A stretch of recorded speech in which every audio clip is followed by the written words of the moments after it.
Xo'p, pochcha siz boraveringmi, amalliymi? Ertaga hal qilamiz.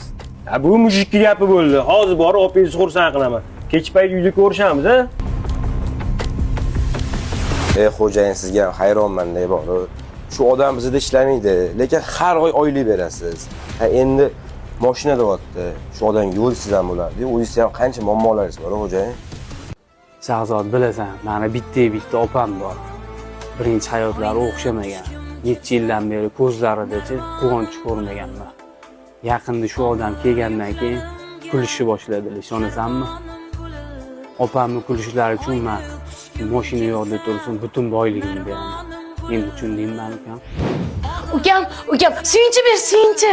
Ha, nima bo'ldi? Suyunchi ber, oldin kelgan edaman. Suyunchi sizdan aylansin, gapira qoling.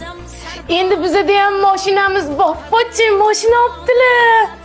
Buni yengilitsa bo'ladi, opa, zo'r bo'libdi-ku, tabriklayman. Endi buni yuvish kerak. Kiyimlaringizni almashtirib chiqaysiz, zo'r joyga olib boraman.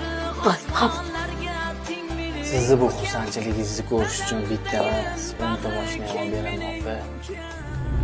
Hop, Ahmadjon, bitta qozonda ikkita qo'chqorni kallasi qaynamaydi degan maqol bor. Bu uyda men sal o'zimni noqulay his qilyapman. O'zim uyim emasligi bilinib turibdi-da. Shunga pulingiz bor. Bitta uy olib chiqib ketsangiz, bu uyingizni opingiz bilan menga tashlab ketsangiz, nima deysiz shunga?